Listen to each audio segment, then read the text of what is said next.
not going to sit here and claim to have been some huge fan of Soundgarden. No. I was a fan of Chris Cornell. I loved that solo song Seasons that he had. It's this droning acoustic about isolation and the meaningless passing of time. Of all the great musicians that were packed into Seattle in the late 80s and early 90s, Cornell just seemed to rise a bit above the others. He was the unofficial communicator of the Seattle scene. He had this charisma and a calm grace about him. He was thoughtful, charming even in interviews, unlike his compatriots who disdained fame and accolades, or at least pretended to. Chris Cornell was the guy who seemed most like he could handle all of the pressure without it turning into an existential crisis.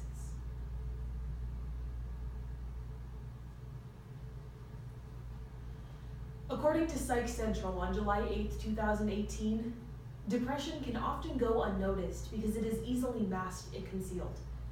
Because of this, we may never truly understand the pain that someone is experiencing, which prevents us from reaching out until it is too late. And stigmatization prevents our friends from asking for help.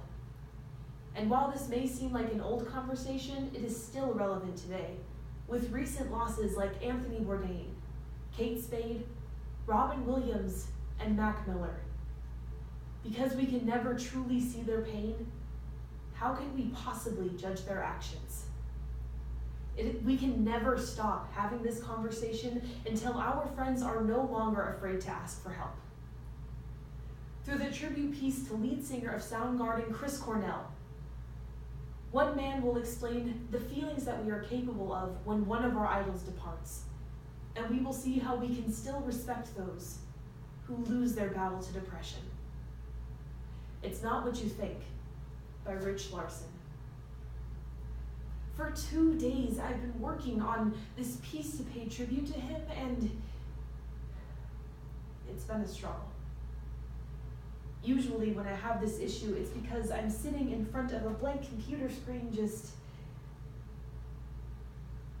trying to figure out what to say. But that's not the issue this time. This time I have way too much to say. Chris Cornell died early Thursday morning. His band, Soundgarden, played a show Wednesday night at the Fox Theater in Detroit. 2 hours after the show ended, he was gone.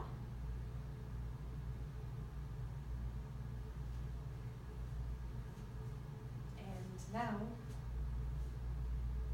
he's dead. Because as it turns out, he'd been dealing with an existential crisis most of his life. And it's taken me a little while to understand why his death has affected me as strongly as it has. At first, I thought it might have something to do with the fact that I was kind of a bystander while the music of my generation was taking off. Just as Nirvana and Pearl Jam were hitting their gigantic breakthroughs, my fiance and I found out we were pregnant. So instead of investigating mosh pits or seeing Soundgarden at Lollapalooza, we were changing diapers and hastily throwing together a wedding. And while that's a legitimate thing, I still don't think that's exactly what's been bothering me. And then I thought, well, maybe it's a generational thing. Grunge is the gift that Generation X gave to the world of music. We took all of our slacker cynicism and mixed it up with our older siblings' sneering punk attitude. And while we were wallowing in our splendid alienation, our spokespeople, predictably, started dying. First, it was Andrew Wood of Mother of Love Bone. Second, Cobain with a shotgun. He was 27. Kristen Pfaff of Hole overdosed and died on a tour bus. And then Shannon Hoon of Blind Melon overdosed and died in a bathroom. Our Bob Dylan, the voice of our generation, threw it all away because he was afraid of becoming a cliche. At least that's what we told ourselves at the time. But Chris Cornell died of suicide at the age of 52. He was a philanthropist. He was becoming an elder statesman of rock. He was aging gracefully. And his voice still had all of the power and the strength that it had displayed in his youth. He was a grown-up. He was a dad. And now he's gone. And his death is the one that is affecting me the most.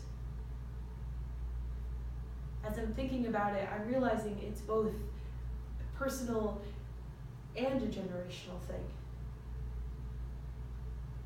Because Cornell had a long struggle with depression,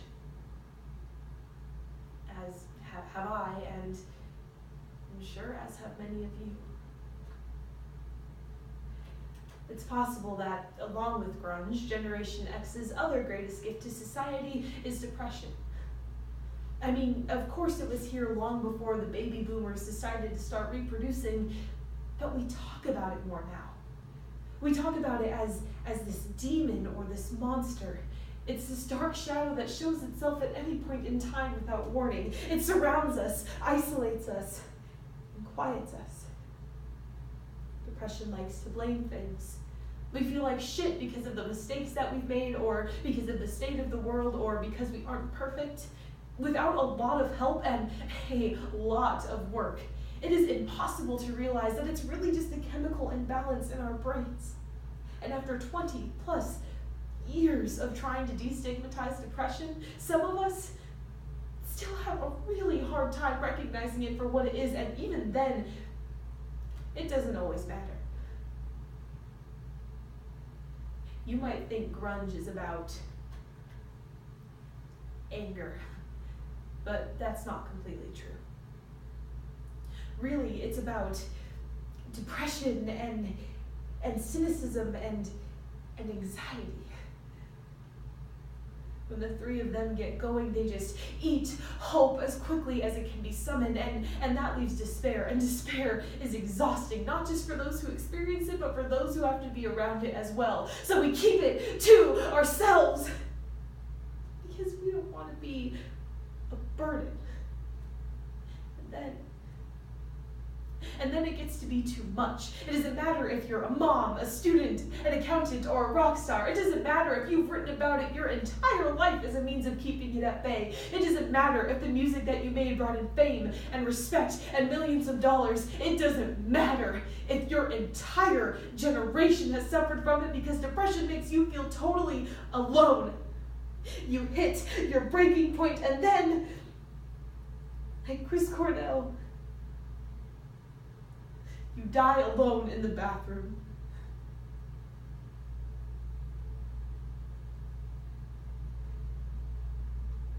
Chris Cornell is speaking to us all one last time. This isn't something you leave behind in your 20s. This isn't something cured by age or financial security. This isn't something you can outgrow. If it is allowed to fester, depression is stronger than wisdom. It is insidious and tenacious. Depression can get to anybody. Call it a senseless tragedy. Call it a second act cautionary tale. Call it whatever you want. Just please don't blow it off as meaningless. And find some help. And rest in peace, Chris Cornell.